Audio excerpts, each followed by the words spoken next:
Welcome, everyone. I'm Katherine Longhi, the Director of Communication here at GIFU, the Global Institute for Evolving Women, and I'm really excited today to be interviewing CEO and co-founder of Unstoppable Conversation, Kevin Gangel, on a topic that is very dear to my heart, which is what's unique about leaders who make a difference.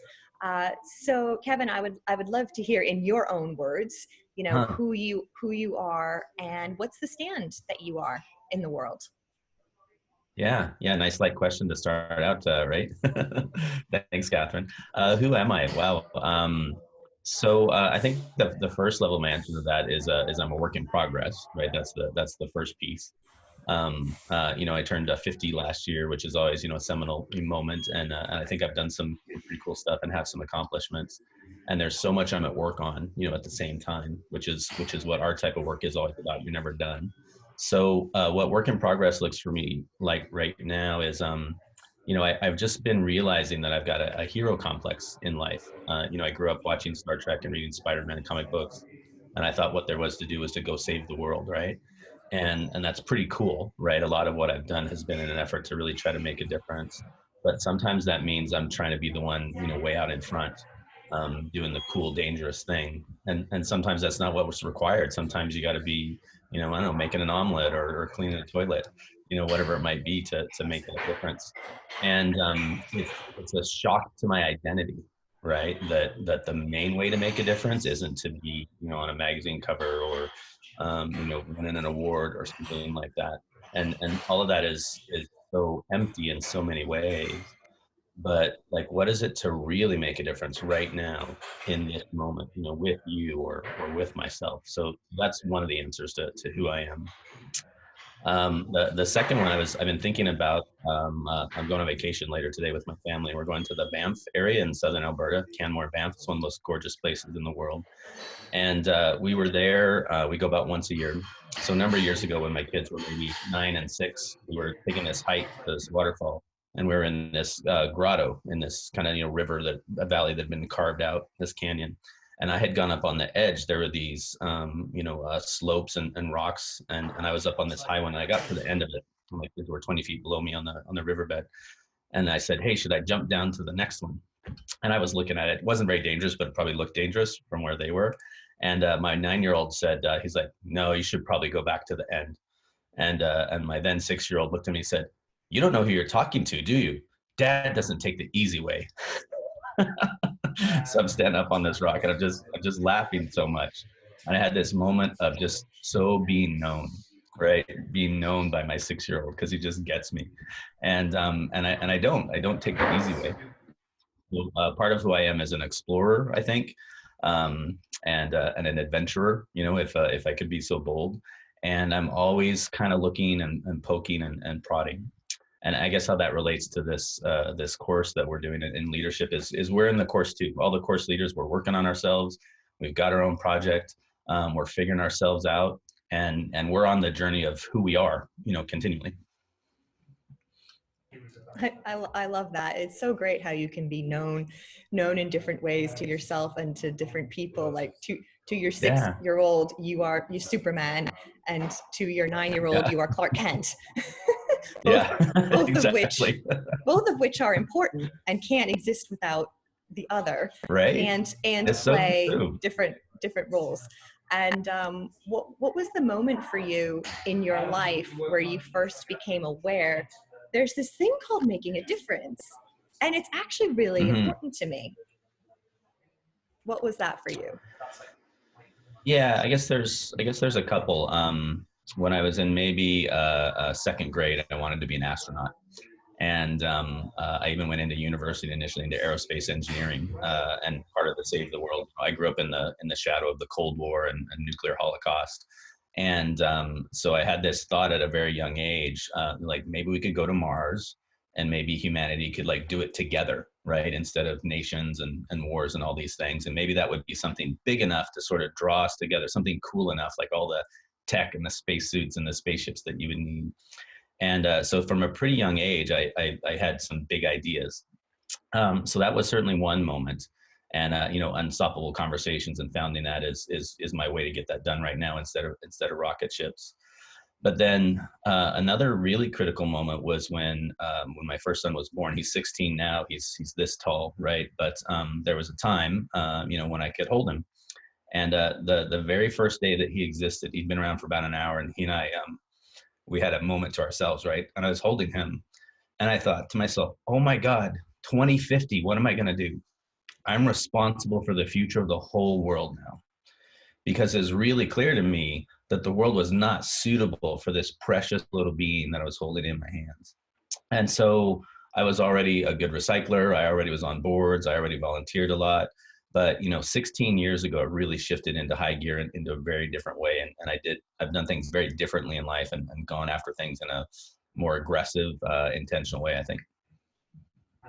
And who are your role models in leadership? So leaders who are making a difference that you can really point to, like what Mhm. evidence do you see for leaders who are making a difference, and what is setting them apart from others? Yeah, that's a great question. I think about that quite a bit without realizing it, I think. So, I don't necessarily go to anybody that would be well known. There are people that are making a difference out there in the world publicly. I tend to be more interested in the people that are making a difference that aren't necessarily known. So one of the graduates of our leadership courses is a man named Norman Yakalaya, and very successful. He'd been a local chief of the Satu Dene in the north of Canada before. He'd been a member of the Legislative Assembly, successful business person. But in the course, and we deal with purpose a lot, and he was able to state and articulate, discover his own purpose in life, that it had sort of always been there. So he's a survival of residential schools. I don't know if you know that part of Canada's history, very dark part of it, that we're still. It's not history. It's current. The impacts are rolling through, and Norman said that his purpose in life is that all Indigenous youth in Canada are free from the trauma of the past. And that's what his life is for now. And he's Wow. experienced that trauma. He's experienced multi-generational trauma in his own family and his communities. And that's a big thing to say. And obviously he didn't know how to get that done. But then one of the very first things that he did, or very quickly, he decided what there was to do was to run for national chief of the Dene Nation, which is 20 different peoples in Canada. It's 30,000 individuals over a very broad geographic area. So he ran for it. He was elected national chief about 6 months after the course. So this is 18 months ago. And now, through his leadership and his willingness to say bold, outrageous things in collaboration with the 5 grand chiefs of the Dene Nation, this nation of 30,000 people says, for the first time since 1969, we speak with one voice. So he's now empowered a declaration of 30,000 people that came in large part from a declaration of one person. So I think that's astounding. And they're still figuring out what they want to do with that, and how to get that done. But they're generating a distinct conversation in the world, right? We speak with one voice. So, another really great example is Glenise Harvey. Glenise is one of my favorite people in the world. You might know her from Jiffy. And what's cool about Glenise is that she was a kindergarten teacher. That's her passion in life, art and kids and education. And then she inherited a second generation family business, a big steel company here in Edmonton, Alberta. And that's not a good training ground to be owner of a steel company, obviously. So what she did is she went to work on the culture, and she started to explore this conversation, like how do we shift what's possible as a culture in a blue collar, hard nosed sort of an industry. And then what they've done is they've declared that at the end of the day, when people go home from work, their families will say to them, "You're a better person for having been at work today." And then they actually got that feedback after about 6 months at being engaged in that.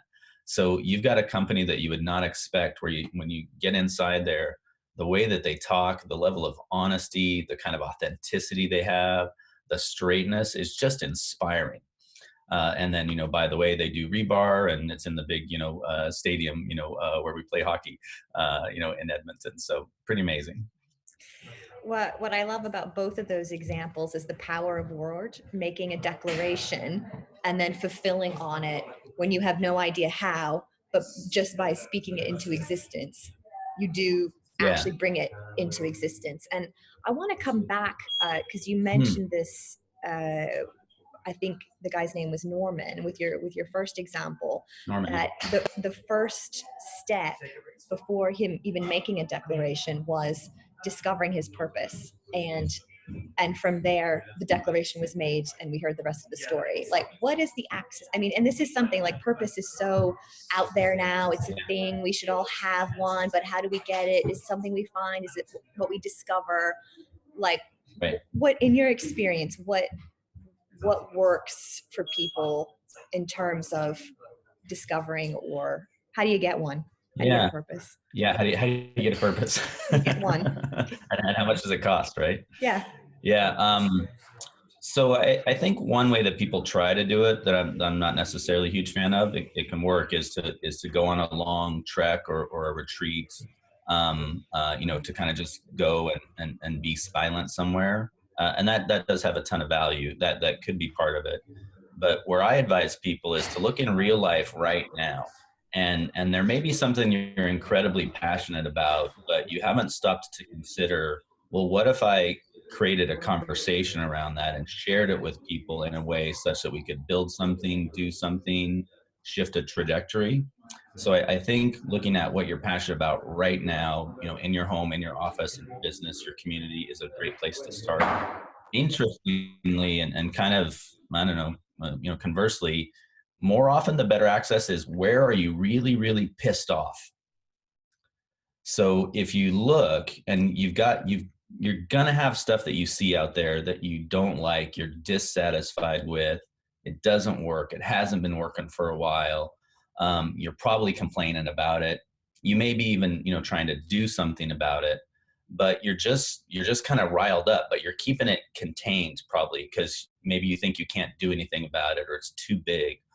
So, one of those for me is climate change. And it was not too long after my son was born, and I was like, "Wow, future of the world, what am I going to do?"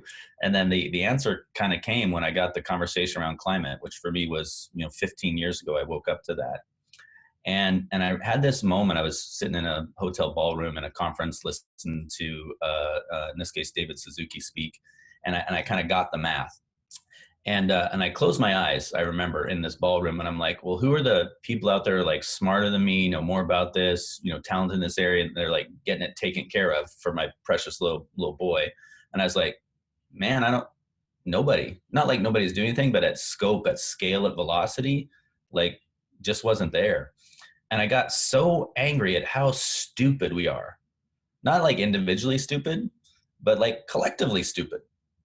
And part of leadership, I think, is being willing to say, hey, that's stupid. This doesn't work. Maybe even that's an evil thing, right? But just point out the workability, say it publicly, without having to know what you're going to do about it, without having to know how you're going to get it done, without a plan, but speak the truth.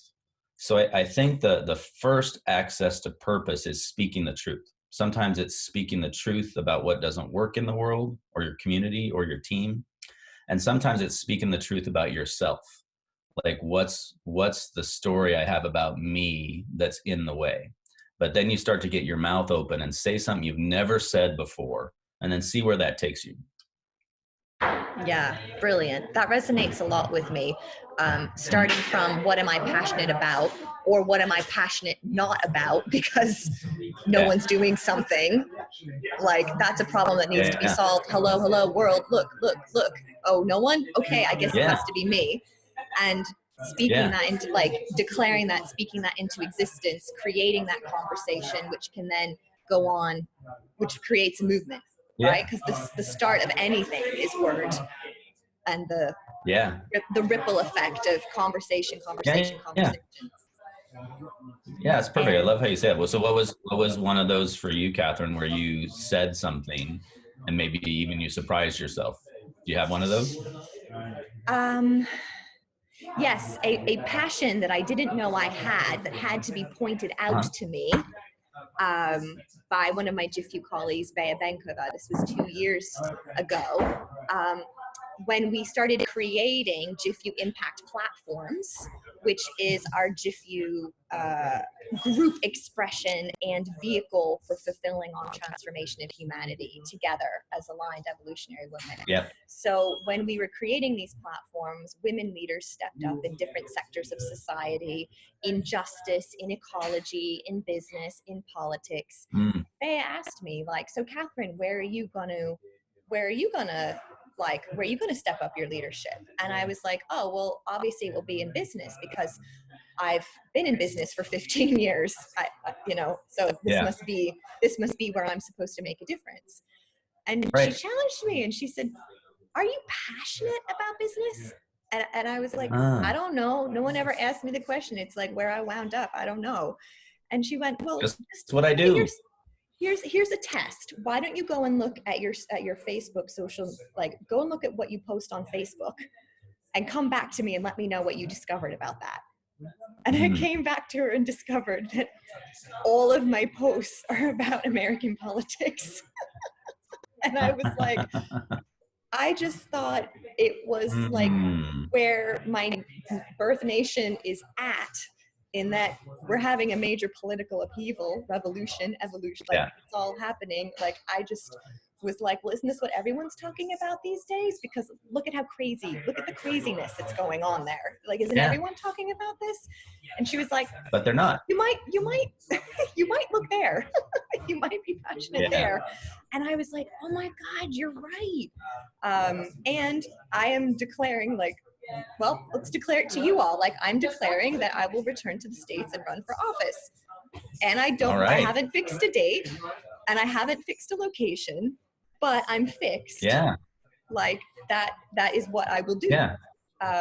So there's a destination now, right?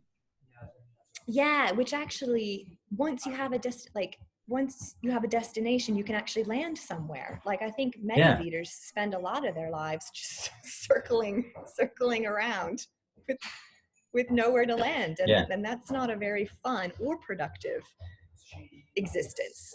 And certainly not fulfilling. Well, you highlighted something amazing, Katherine. So this is you leading right now, right? You're leading yourself. And there are people listening, they're like, wow, maybe I'm going to do that, or maybe I've been thinking about it. And it's through you having declared something, right? You said you're kind of giving your word, you've made a promise now. And that promise, lives, somewhere out in the future. And you don't know exactly how you're going to get it done, but you now know where you're going. So one of the things you're now able to do, right, having declared that, you're able to listen for, oh, does this next meeting I'm going to, does that fit where I'm headed? Or does that not fit? This conversation I'm having right now, does that fit where I'm headed, or does that not fit? So as a leader, if you've got a future that you're going after, and it's a future that's unlikely, right? Like you running for office isn't the normal thing when you're doing your business stuff. But now you've got this the future in business. Oh, future of politics. Whoa, that's different, right? Just like Norman said, Indigenous youth in Canada free from the trauma of the past. Man, that is not predictable at all, right? Glenise saying steel company, where people are better human beings when they get home because they're at work. That's not how it works in any industry, right? So now having declared that, there's this other future that you're now listening for, right? And then some things go ding, and some things go, you're like, whoa, that one doesn't fit. That rattles. What's missing here? Yeah, so you're doing it right now. We both are. And it also, once you've decided a destination, you also can work out the path to get there. So like there's many ways that I can leverage business and what I'm doing, growing and developing women leaders. Like, isn't that what you need in your political system? Someone growing and developing women leaders. So you can even you can even line up your actions. You create the roadmap. You're like, okay, I'm going to get off exit 54 and then turn right. Yeah. And you then have a way to get to where you want to go. It's really good. I want to add one thing from what you said, Katherine. It's you said you can now, I think you said, figure out the path or map out the path. I would take out the word the. See, that's one of the mistakes we make as leaders. It's like, now I've got this big future. What's the path? And that messes us up, because there isn't a the path. What there is there are many, many paths to that future. And as a leader these days, especially, stuff is so complex, moves so fast. There's so many stakeholders. We got to be able to like shift that path continually, maybe even be on more than one path at once, strangely, but they're all going to this same place. But it's not a straight line, as I know you could verify your own experience, right? Yeah, Yeah. and What are the I paths? yeah, like a, yeah, so like the do, like a replaced with a, and Yeah. I think that's a really great example of the work. Like your work at Unstoppables is like you do a lot of phenomenological ontological work where actually just by Yeah. simply changing a word, something open up, something shifts, like the process of transformation Yeah. is started, and it can be just something as small as a word that makes all the It difference. is, it is so much. Yeah, language is so important, because whatever I say, whatever comes out of my mouth is consistent with however the world seems to me at the moment.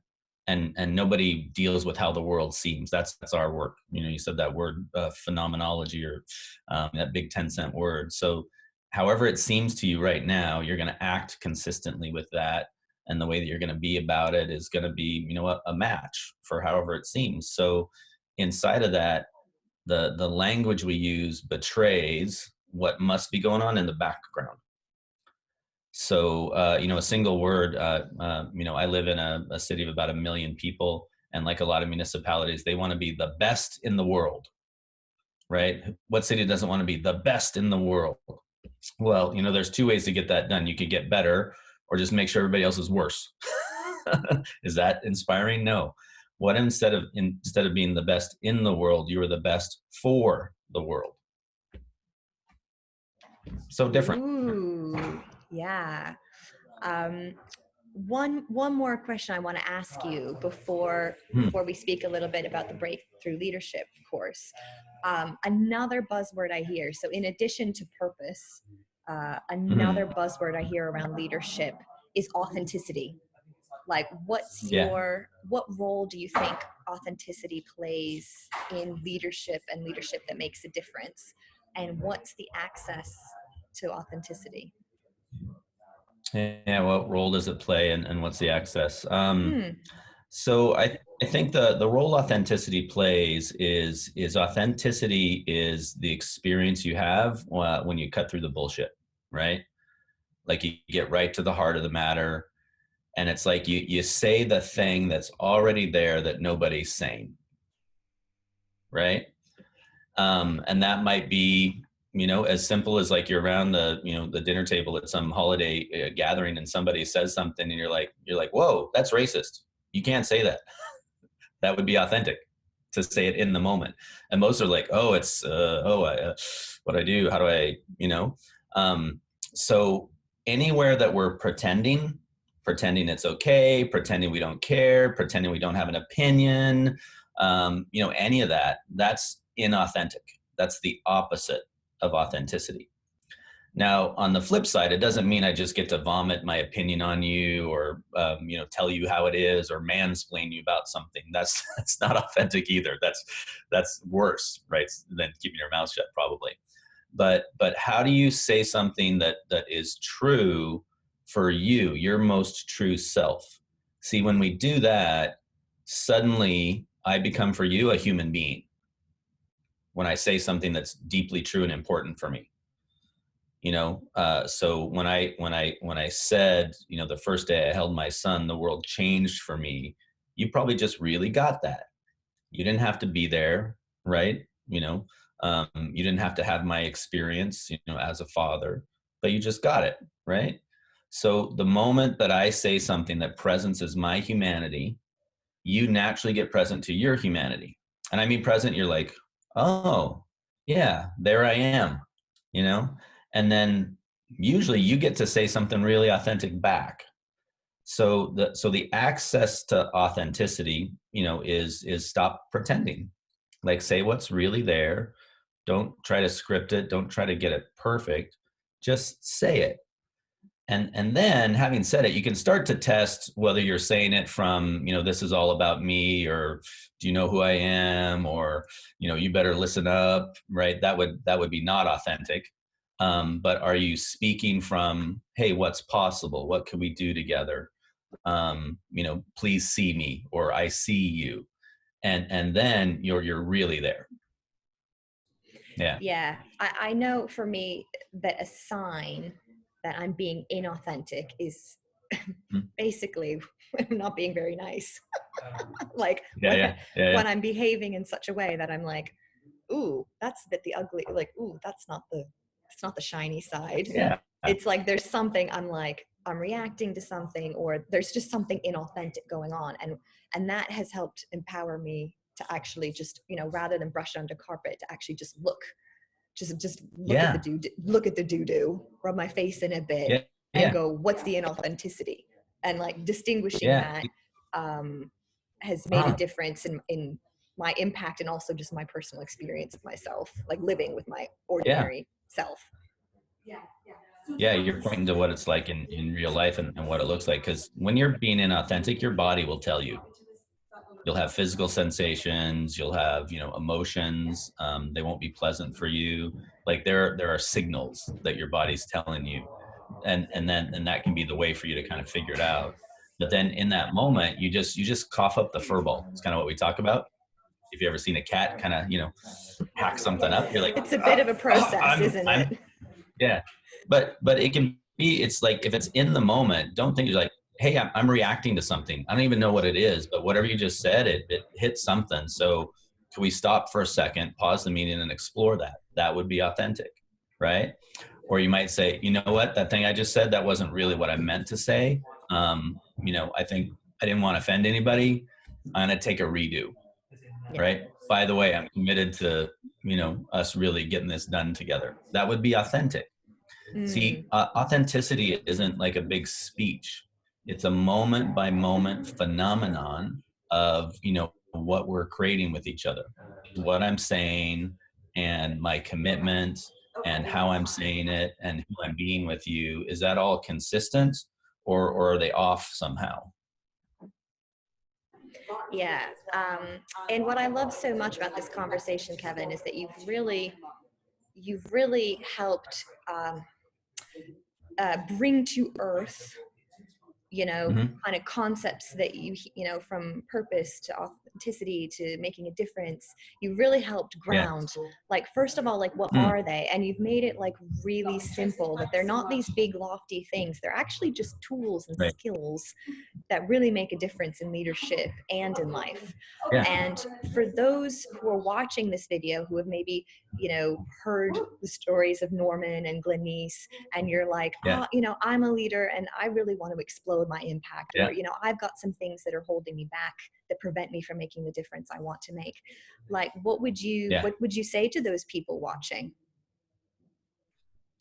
Well, that's a great question. I think explode your impact is a cool way to say it. So, I would say, ask yourself this question, am I willing to go for it? And it's kind of like when we said the purpose part, you don't know what the path is yet, but are you willing to go for it? Are you willing to take a look, not just out there at what you're passionate or ticked off about, but are you willing to look over here and really explore, like, what's holding you back, right? Because when we do leadership, it starts with, the individual person, and it starts with them discovering their blind spots and the constraints that they have, that either they don't know they have the constraints, or they don't know why the constraint is there. But probably they're already doing stuff out in the world. They're going to have, had accomplishments. They're going to be, probably well respected and have got things done, but they have this sense that there's something more. Like, and they know there's something more. They know there's more potential for them, their team, their organization. So I think that would be kind of the self-identification process. And then, if you have that feeling, trust yourself, and then you got to just go for it, right? At some point in time, your ski tips are over the edge, and you're looking down at the slope, and then you're thinking about it. You're like, oh, there's some moguls there. That one's pretty steep. I don't know if I've done this level of black before, right? And then there's some point in time you're like, nah, whatever, and whoosh.